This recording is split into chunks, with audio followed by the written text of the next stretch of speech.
Bonjour, cher professeur. Alors aujourd'hui, nous allons apprendre comment donner un exercice sur School Info. C'est très simple. Première étape d'abord, nous allons nous connecter à School Info, www.schoolinfo.net. Voilà. Maintenant, nous allons saisir nos informations personnelles, le mot de passe et l'identifiant. Je le rappelle, le mot de passe et l'identifiant doivent être écrits totalement en majuscule ou totalement en minuscule. Alors moi, je m'appelle Monsieur Mbo.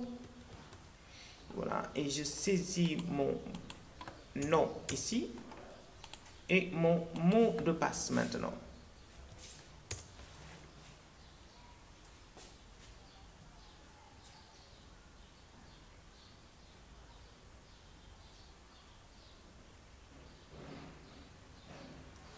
Mon compte s'est activé et donc ce que je veux faire, c'est donner un exercice à mes élèves sur School Info. Donc maintenant, je viens dans Saisie. Sur Saisie, je sélectionne mon cahier de texte. Alors, première chose à faire, d'abord, il faut choisir la classe à laquelle on va donner l'exercice. Je pense que donc je peux choisir l'une de ces classes-là. Donc, nous préférons choisir la 4e B par exemple. Je choisis la 4e B. Alors aujourd'hui, on est au 20, le vendredi 20. Donc je ne peux pas donner l'exercice pour aujourd'hui. Bon, c'est bien possible. On peut donner l'exercice à rendre le soir, à 20h, à 21h. Mais non, préférons choisir par exemple de donner l'exercice à rendre le vendredi prochain. Alors on vient ici dans semaine suivante. Et dans semaine suivante, on choisit un jour, ce sera le vendredi 27. Et le vendredi 27, on vient maintenant cliquer ici, ajouter un travail.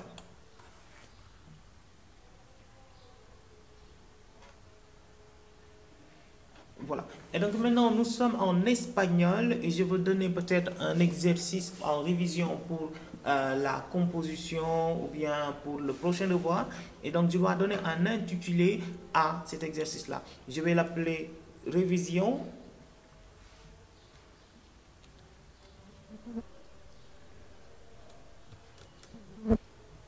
Et je vous signale tout simplement que pour cet exercice, on peut déterminer la charge de travail. Ça veut dire si l'exercice demande une charge légère de travail, une charge moyenne ou une charge importante. Donc, étant donné que c'est une révision, donc considérons que c'est une charge moyenne.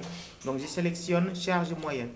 Je peux également dire si cet exercice sera donné à tous les élèves, ça veut dire à faire par tous les élèves ou bien à quelques élèves seulement. Et donc maintenant, je vais décocher ici et sélectionner les élèves concernés par cet exercice-là.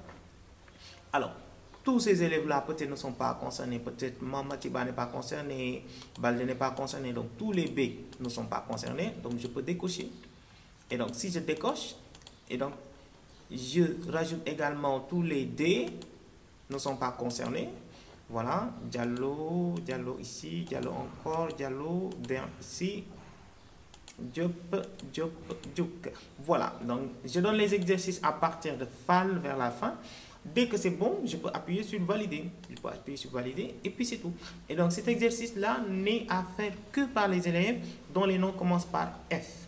Alors, bon, alors ça c'était juste pour expliquer. Maintenant, considérons que l'exercice est à faire par tous les élèves. On revient ici. Maintenant, là, il suffit simplement d'écrire le message. Tout dépend de ce qu'on veut dire aux élèves. Et donc maintenant, je fais bonjour.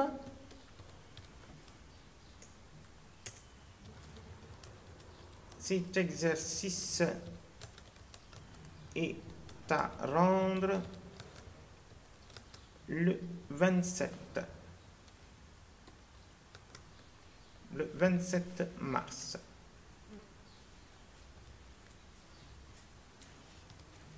Voilà, mon message est déjà écrit. Si j'avais d'autres choses à dire également, je peux le faire. Maintenant, donc, je dois poster l'exercice. Et pour poster l'exercice, il faut venir ici. Rappelle que l'exercice ne peut pas dépasser 8 mégaoctets. Le fichier ne doit pas être plus lourd que 8 mégaoctets. Alors, je sélectionne ici. Tout simplement, alors, le logiciel me redirige vers mon ordinateur pour que je puisse chercher là où se trouve mon exercice. Je dois donner un exercice pour la classe de 4e. Alors, je choisis ici, Praticas Quarta. Et j'appuie sur ouvrir. Dès que vous appuyez sur ouvrir, alors le fichier va se charger. Si par exemple vous vous étiez trompé, alors revenez ici corriger avant d'appuyer sur ouvrir. Mais dès que vous appuyez sur ouvrir, ça se charge.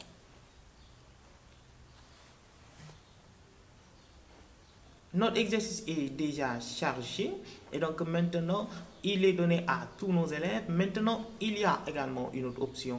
On peut autoriser les élèves à nous poser des questions. On peut aussi leur demander de nous rendre l'exercice sur School Info. On peut également joindre la correction. Si on veut joindre la correction, on peut directement cliquer ici et faire comme on avait fait pour charger l'exercice. Alors, étant donné qu'on veut que les élèves nous rendent l'exercice sur School Info, donc on sélectionne ici. S'ils ont des problèmes aussi, ils peuvent nous interpeller par message, on pourra leur répondre. Alors, on sélectionne ici. Maintenant, nous venons de charger notre exercice comme ça. Et donc, qu'est-ce que nous pouvons d'abord vérifier avant? Nous pouvons toujours vérifier avant de donner un exercice s'il y a un exercice qui est également donné à cette même classe dans une autre matière. Alors, nous pouvons venir ici consulter tout le travail de cette journée. On nous dit aucun devoir n'est prévu pour cette date. Alors, on peut tout simplement valider notre exercice et nous dire que nous avons bien fait. Alors, nous venons de créer notre exercice ici. Travail à faire pour le vendredi 27 pour la 4e D, exercice d'espagnol. Merci, cher professeur, et au revoir.